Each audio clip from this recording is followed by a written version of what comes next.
దేవుని యొక్క తీర్పును ఎదుర్కోవాలి. సో అది నిస్వార్థమైనటువంటి తీర్పు.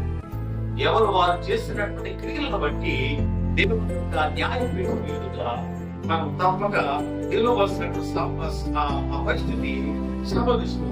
కాబట్టి నన్ను విమర్శించేటువంటి వాడు ప్రభువే. ఎందుకంటే అంధకార రహస్యం వెలుపలికి తెచ్చి సరిగ్గా న్యాయపడిన వ్యక్తి ప్రభు. కాబట్టి మనందరం మనమే ఒకరు మంచి కొరకు చెడు కొరకు తీర్పు మనం కనిపెట్టాలి అని దేవుని వాక్యం తెలియపరుస్తుంది. సో ఇక్కడ దేవుని యొక్క ప్రచారకుల మీద స్థిరమైనటువంటి నమ్మకము కలిగి ఉండాలి అని వాక్యం చెబుతుంది. వాళ్ళు వస్తున్నారు, వాక్యం ప్రకటిస్తున్నారు, వెళ్ళిపోతున్నారు. అంటే వాళ్ళ ఉద్దేశం కాదని, మనసులో ఉండేటువంటి ఆలోచనలు బయటపెట్టడం కాదు.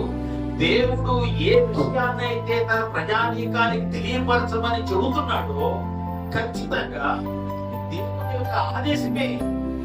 ఒకవేళ మనకు సంబంధించినటువంటి విషయము ఒకవేళ ఏదన్నా సేవకుడు చెప్పాడు అనుకోండి, ఇక్కడ ఎవరో ఒకరు ఉంటారు, 100 మందిలో 99 మందికి సంభవించకపోయినా 100వ వ్యక్తికైనా ఖచ్చితంగా అది సంధించేటువంటి అంశమై ఉంటుంది. లేకపోతే పరిశుద్ధాత్మ దేవుడు దాన్ని చెప్పడానికి అనుమతించదు. ముఖ్యంగా దేవుని ఆలయంలోకి వచ్చి ఆయన ఆరాధించి ఆయన మాట్లాడుతున్నాడు, నేను వింటున్నాననేటువంటి ఆ ధ్యాస ఆశ కలిగినటువంటి వాళ్ళు ఎవరు కూడా దాన్ని నమ్మకుండా ఉండరు.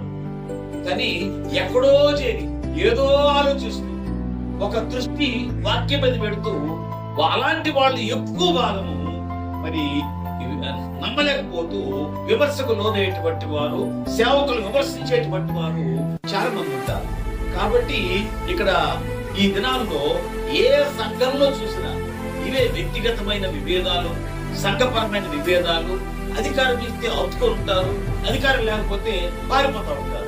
సో దీన్ని మనం జ్ఞాపకం చేసుకుంటే మనం ఏ కాలంలో ప్రయాణం చేస్తున్నాం, దేవుని యొక్క రాకడ అత్యంత సమీపంగా ఉందని ఒకవైపు బోధనగొట్టి వాక్యాలు చెబుతూ, ఎక్కడ పడితే అక్కడ మీటింగులు చెబుతూ, నాకు దేవుడు అంటే భయం ఎక్కువ, భక్తి ఎక్కువ అని తెలియపరుచుకుంటుండే పరిస్థితుల్లో మనం ఒకసారి ఆలోచన చేస్తే మనం దేన్ని నమ్ముతున్నాం. మరి ఇది ఈ కారణం ఏంటంటే ప్రభు యొక్క రాకడ కాలం. ప్రభు యొక్క రాకడ సమయంలో మనం జాగ్రత్తగా కనిపెడుతూ దేవుని యొక్క గృహ నిర్వాహకులైనటువంటి వారి విషయంలోనూ దేవుని విషయంలోనూ మన వంతు బాధ్యతలు చక్కగా నిర్వర్తిస్తూ కోసం ప్రయాసపడే వ్యక్తులుగా ఉండాలి అని వాక్యం మనకు జ్ఞాపకం చేస్తుంది.